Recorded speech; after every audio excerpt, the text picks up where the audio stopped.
सप्रेम जय। अखिल भूमंडलीय सर्वशिरोमणि मुनि समाज की जय।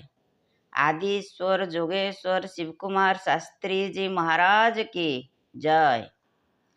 जाग्रत स्वप्न सुसुप्ति आदि प्रपंच जत प्रकाशते तद्ब्रह्मा इति ज्ञात्वा सर्वबन्धे प्रमोच्यते।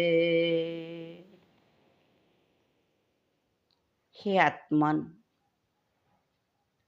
जाग्रत स्वप्न सुसुप्ति प्रपंच शरीर रे ही प्रकाशमान हुए। से ही ब्रह्म यह जे जानी जाए से समस्त बंधन रु मुक्त हो जाए। यही परम ज्ञान को सद्गुरु अति सूक्ष्म सूक्ष्म भाव रे बुझाई आमको 17 नंबर सूत्र जाए आणिलेनी। वितर्क विचारानंद स्मिता स्वरूपानुगमात संप्रज्ञात, अर्थात विचार वितर्क वितर्क विचार आनंद व स्मितार विचारमय दृश्य र अनुगमन अर्थात पछे पछे गमन कले संप्रज्ञात समाधि लगी जाए। यह आम आलोचना करथिले। देखिबा शुणिबा विषयरु वैराग्य उपजाई जेतेबेले जोगी अंतर्मुखी हुए आत्मचिंतन आरंभ कर दिए, से पुणी वैतृष्ण वैराग्य रे ख्याति और कीर्ति करिबारे लगी जाए। से ख्याति और कीर्तिर बंधन रु जेतेबेले मुक्त हो जाए से समाधिस्थ आड़ को चली जाए। से कौन जोगीर जो स्वरूप आड़ को जेतेबेले जोगी गमन करे, कौन भावे कौन चिंतन करे, स्वरूप जो चिंतन जो अस्मिता भाव आसे स्वरूपर। आमर अस्मिता दुई प्रकार आमे जानिथिले। गोटे प्रकार होची अहंकार, ख्याति आ कीर्ति अर्थात सारा संसारर शरीरर देहर ये होची गर्व। यह त्याग करबा उचित। यह त्याग न कले केबे वैराग्य उपजीव नाही कि केबे जोगी स्वरूपस्थ होई परिबो नाही। तेणु आमे आत्मचिंतन रे जेतेबेले अंतर्मुखी हो जाती, यह ही अस्मिता जी मु किए, मु केउठो आसिली, मु ए सृष्टि को आसीबार उद्देश्य कौन, ये सृष्टिर रचना किए कला। ये जो प्रश्न मनरे तर्क वितर्क आसे, से तर्क वितर्क को संपूर्ण भाव रे सद्गुरु ज्ञान रे जोगी खंडन कर दिए। से सद्गुरु कहिचंती जे स्वाध्याय और सत्संग यह योग साधन प्रमुख अंग। यह को त्याग करी केही केबे स्वरूपस्थ होई परिबो नाही। तेणु स्वाध्याय निश्चय करिबा दरकार, आ साधन मध्य निश्चय करिबा दरकार। सत्संग रे ज्ञान अर्जन निश्चय करिबा दरकार। तेबे आमे तीनटा जाकरू गोटिए जदि अधूरा छाड़ी देले तेबे आमर स्वरूप को आमे जाई परिबा नाही। तेबे सद्गुरु पुणी कहउछंती जे केही केही कहंती मते ध्वनि शोभुछि, केही केही कहंती मते ज्योति देखा जाउछि, केही केही कहंती मो अनाहत नाद शुणुछि। एपरि जो गुड़िक आमे जो स्वरूपस्थ हेला बेलू जो भाव आम मनरे आसे बा आमे जो देखंती, सद्गुरु कहउछंती कि ये आलोक आलोक नुहे। सूर्य चंद्र मध्य आत्मार आलोक रे आलोकित। आमे जानिछु जे सूर्य रो आलोक रे चंद्र आलोकित होंती, किंतु सूर्यर आलोक क्योंठु आसिला? सूर्य तो जड़ ना। जेते ग्रह उपग्रह गैलेक्सी जहाँ अच्छी महाकाश रे पृथ्वी रे समस्तर सृष्टिकर्ता हेले आत्मा। ତେବେ ଏଇ ଯେଉଁ ବ୍ରହ୍ମ ସତ୍ତା ଅଛନ୍ତି, ଭଗବତ କହନ୍ତି ବ୍ରହ୍ମାଣ୍ଡ କୋଟି କୋଟି ମାତ୍ର ଗଠନ କରେ ନିଜ ଗାତ୍ର। ତେବେ ଏଇ ଯେଉଁ ବ୍ରହ୍ମାଣ୍ଡ ଆଉ ପିଣ୍ଡ ଏ ଦୁଇଟି ଯାକର ସ୍ରଷ୍ଟା ହେଉଛନ୍ତି ଆତ୍ମା। ତେବେ ଏଇ ଗୋଟିଏ ଲୋମକୂପରେ ଆମର କୋଟି କୋଟି ବ୍ରହ୍ମାଣ୍ଡ ଅବସ୍ଥାନ କରନ୍ତି। ଏହା ହେଉଛି ପରମ ଜ୍ଞାନ, ଏହା ମୁନି ଋଷିଙ୍କର ଜ୍ଞାନ। ଯେ ନିଜକୁ ଚିହ୍ନିଯାଏ ସେ ନିଜକୁ ହିଁ ନିଜର ସଦ୍ଗୁରୁ ମାନିଯାଏ। ଆଉ ସେଇ ସଦ୍ଗୁରୁ ଯେଉଁ ସ୍ଥୂଳ ଶରୀରରେ ଯେଉଁ ସଦ୍ଗୁରୁଙ୍କର ଜ୍ଞାନ ଆମେ ଧରନ୍ତି, ସେ ସ୍ଥୂଳ ସଦ୍ଗୁରୁ ହିଁ ଆମକୁ ସେଇ ସୂକ୍ଷ୍ମ ସଦ୍ଗୁରୁଙ୍କ ସତ୍ତାକୁ ଦର୍ଶନ କରାଇ ଦିଅନ୍ତି। ତେବେ ଅସ୍ମିତା ଭାବ, ଯେ ମୁଁ ଈଶ୍ୱର, ମୁଁ ସ୍ୱାମୀ, ମୁଁ ସମ୍ରାଟ, ଏଇ ଯେଉଁ ଭାବନା, ଏ ଅସ୍ମିତା ଭାବ, ଏ ଅହଙ୍କାର ନୁହେଁ, ଏ ବ୍ରହ୍ମ ଭାବନା, ଏହା ସ୍ୱରୂପ ଭାବନା, ଏହା ଭାବୁ ଭାବୁ ସମ୍ୟକ୍ ଜ୍ଞାନ ବା ପ୍ରକୃଷ୍ଟ ଜ୍ଞାନମୟ ହୋଇଯାଏ ଯୋଗୀ। ଆଉ ପୂର୍ଣ୍ଣ ଜ୍ଞାନ ବା ସର୍ବୋଚ୍ଚ ଜ୍ଞାନରେ ସେ ଅବସ୍ଥାନ କରିପାରେ। ସେଇଠି ଯୋଗଶ୍ଚ ଚିତ୍ତର ବୃତ୍ତି ନିରୋଧ ହୋଇଯାଏ।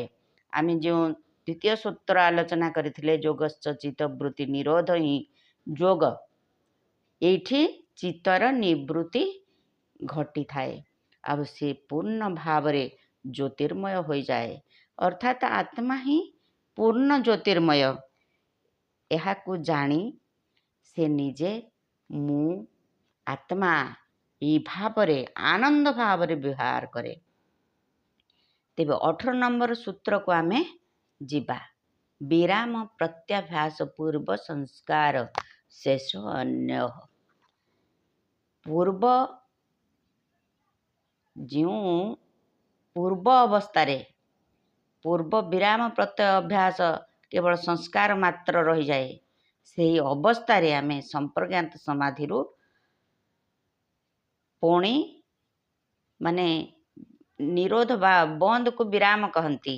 ଆମେ ଯେଉଁ ଅଭ୍ୟାସ ବୈରାଗ୍ୟ ଦୁଇଟି ନାମ ଦେଇଥିଲେ, ବିରାଗ କାହିଁକି ନା ଅଭ୍ୟାସ ବୈରାଗ ଚିତ୍ତର ବିରାମ ପ୍ରତ୍ୟୟ କାରଣ ଅଟେ। ସଂସ୍କାର ଅର୍ଥ ହେଲା ଯେମିତି ସଦ୍ଗୁରୁ ଆମର ଆସିଥିଲେ, ଯେ ଛୋଟ ବେଳରୁ ସେ ଖେଚରୀ ମୁଦ୍ରା ଲଗେଇ ପାରୁଥିଲେ। 12 ବର୍ଷରୁ ଅତି କଷ୍ଟ ସଂସ୍କୃତ ବେଦ ପୁରାଣ ଉପନିଷଦ ସବୁ ସେ କ'ଣ କରିଥିଲେ ନା ଅନୁବାଦ କରି ବେଦାନ୍ତ ସିଦ୍ଧାନ୍ତ ରଚନା କରିପାରିଥିଲେ। ସେମିତି ଅନେକ ପିଲା ଛୋଟ ବେଳରୁ ବହୁତ ସୁନ୍ଦର ଗୀତ ଗାଆନ୍ତି, ବହୁତ ସୁନ୍ଦର ସୂତ୍ର ଶ୍ଳୋକ ସବୁ ଆବୃତ୍ତି କରନ୍ତି। ସେଗୁଡ଼ା ସବୁ ପୂର୍ବ ସଂସ୍କାର ବଳରୁ ହୋଇଥାଏ। ସେମିତି ଆମର ଯେଉଁ ନାଁ ଅଛି, ନାମ, ତ ଆମେ ଯଦି 4 ଜଣ କୌଣସି କୋଠରୀରେ ଶୋଇଛନ୍ତି, ଆମକୁ କିଏ ଆମ ନିଜ ନାଁ ଧରି ଡାକନ୍ତି, ବହୁତ ଗାଢ଼ ନିଦ୍ରାରେ ଶୋଇଥିଲେ ମଧ୍ୟ ଯାହା ନାମ ଧରି ଡାକନ୍ତି ସେ ନିଶ୍ଚୟ ଉଠିଯାଆନ୍ତି। ସେ ହେଉଛି ଆମର ଗୋଟିଏ ସଂସ୍କାର। ତେବେ ଆମେ ଯେତେବେଳେ ଦେଖୁଛେ ଯେ ଆମର ଯେଉଁ ପୂର୍ବ ସଂସ୍କାରରୁ ଆମେ କ'ଣ କରୁଛେ ନା ନିଜେ ନିଜର ଉନ୍ନତି ବି କରିପାରୁଛେ।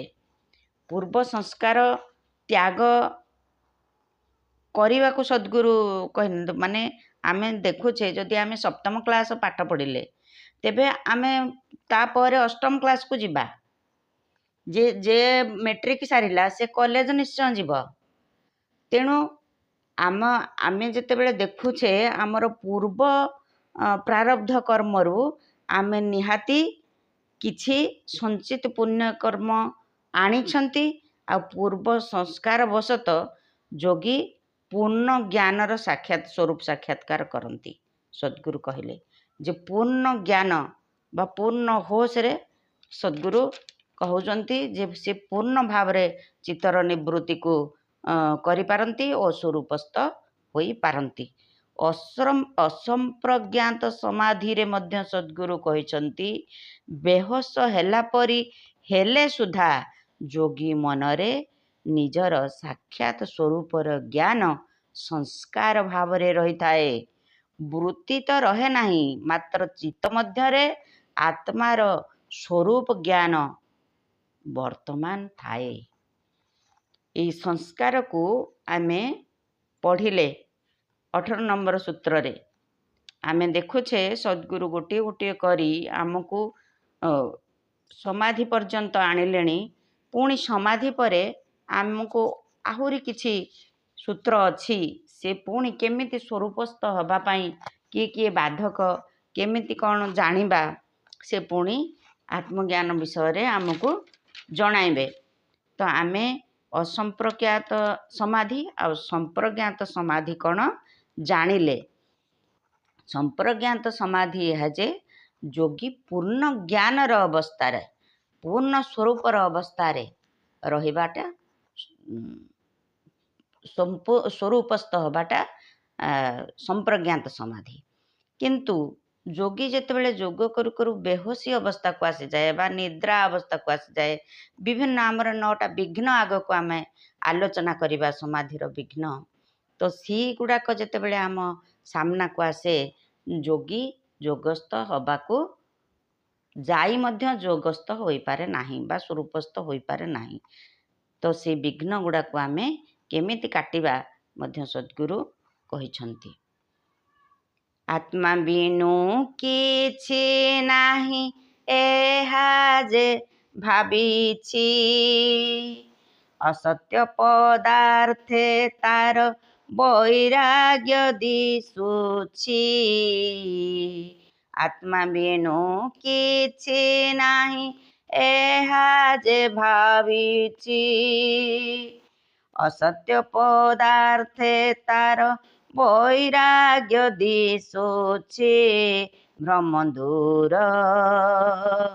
ତାକୁ ବାଧି ନ ପାରେ ସଂସାର, ଭ୍ରମ ଦୂର ତାକୁ ବାଧି ନ ପାରେ ସଂସାର।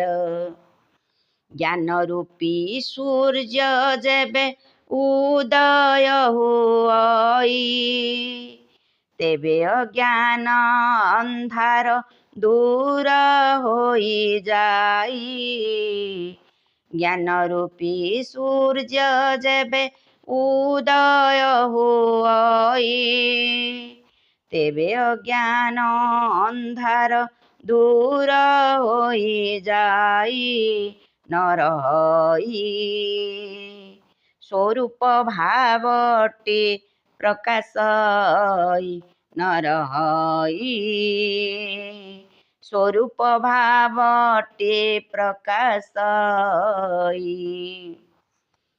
ତେବେ ଆମେ ଜାଣିଲେ ଯେ ସ୍ୱରୂପର ଜ୍ଞାନ ପାଇଁ ସଦ୍ଗୁରୁ କେତେ କ'ଣ ଅସୁବିଧାର ସମ୍ମୁଖୀନ ହୋଇ ମଧ୍ୟ ଆମକୁ ଏତେ ଗୁଡ଼ିଏ ପୁସ୍ତକ, ଏତେ ଗୁଡ଼ିଏ ଜ୍ଞାନ ଆମ ପାଇଁ ଛାଡ଼ି ଯାଇଛନ୍ତି। ତେବେ ଆମେ ସ୍ୱାଧ୍ୟାୟ କରିବା, ସତ୍ସଙ୍ଗ କରିବା ଏବଂ ସାଧନ କରିବା, ଆଉ ନିଜର ସ୍ୱରୂପ ସ୍ଥିତିକୁ ଯାଇ ବ୍ରହ୍ମାନନ୍ଦରେ ବିହାର କରି ନିଜେ ସୁଖ ଶାନ୍ତି ଆନନ୍ଦକୁ ଉପଲବ୍ଧି କରିବା। ଆଜି ପାଇଁ ମୁଁ ଏଇଠି ବିରାମ ନେଉଛି। ସପ୍ରେମ। ଜୟ ଜୀବ, ଜୟ ଜୀବ, ଜୟ ଜୀବ।